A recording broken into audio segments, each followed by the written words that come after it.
Hello, it's Tessa. Like its name suggests, watercolor technique hinges on an understanding of water control.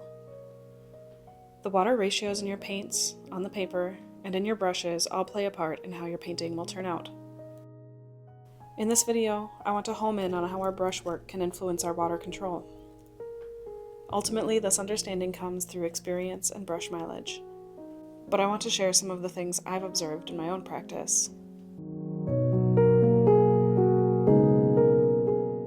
Here you can see a fully loaded brush. If I hold this brush completely vertical, the paint will likely drip off. Even though my paper is fully dry, when I touch my brush down, it unloads a full droplet. This is a great start to painting a bead for a flat wash, but can lead to issues if I'm trying to make fine or subtle details.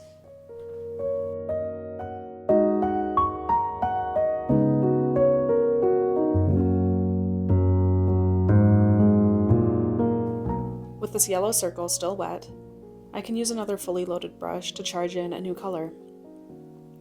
When you tap the brush onto the wet area, it creates little starbursts of color. When I paint longer strokes of color, see how the area where I lay down the brush keeps its shape better, and I only get the starburst when I lift up my brush.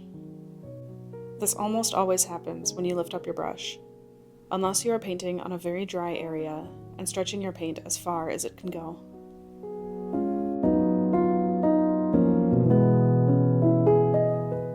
When you are trying to blend out a painted area with water, it's very easy to come in with a very wet brush. The excess water from your brush will rush into the already painted area. When something is fully saturated with water, be it your brush or a painted shape on your paper, that excess water wants to rush into areas with less moisture. Water likes to be pushy, and this pushy tendency can work for or against us in watercolor painting.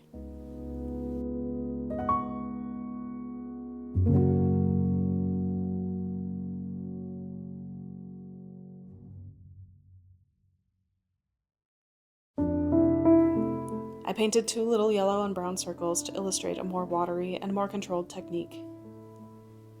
In this first one, I added the brown with a very loaded brush and made sure I ended the brush stroke where the two colors meet.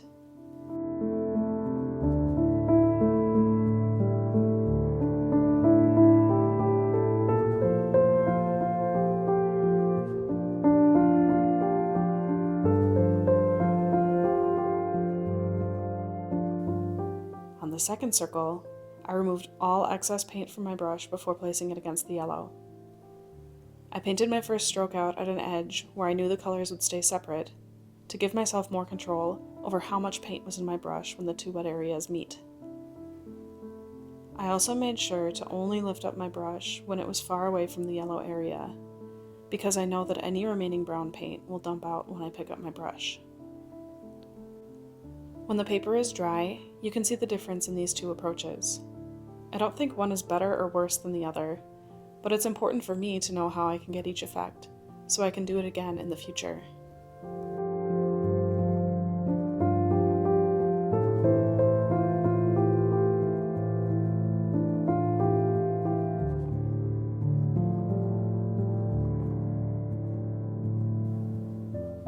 For these red and yellow circles, I was experimenting with how the colors flow based on how I start and end the brush strokes. In both examples, I paint the yellow circle first and place the red in while the yellow is still wet. First, I start painting my shape near the yellow circle and move toward the farther edge. I'm careful not to pick up my brush until I'm far away from the yellow circle.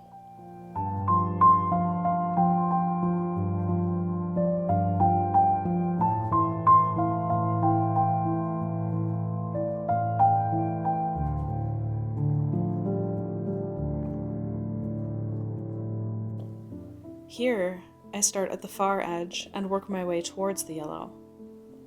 When it's time to paint into the yellow, I make sure to lift up my brush where the two colors meet, to allow the red to flow into the yellow.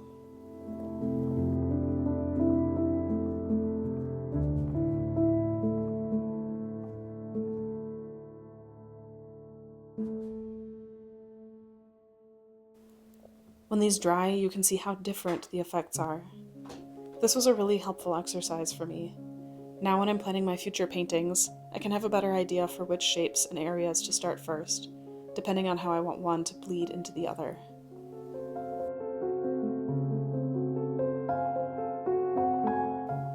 Even when the paper is bone dry, the brush can deposit more paint than you want onto your painting.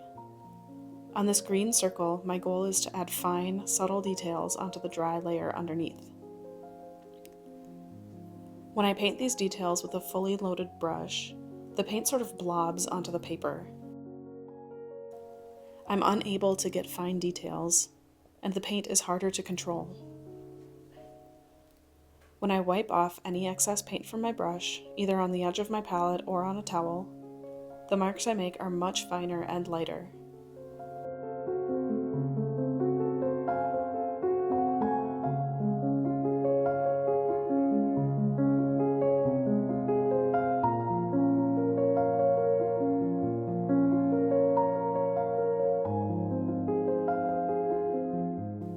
Once the paint dries, I can also see that the loaded brush marks have dark outlines where the water pushed the pigment to the side.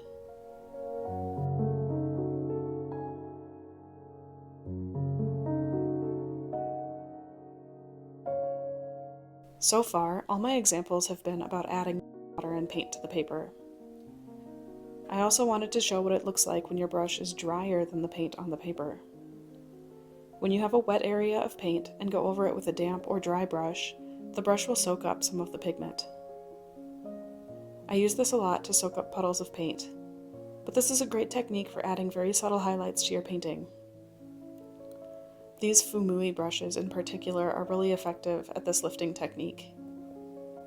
So often we talk about water control when it comes to our paint consistency and the wetness of our paper. I think that water control on our brushes is even more complicated because of how tactile it is. It takes so much practice and experience to have a good feel for what your brush is doing, but the best thing you can do is to start paying attention and experimenting. I hope some of these tips help you in your own painting practice. Thank you for watching. I'll see you next time.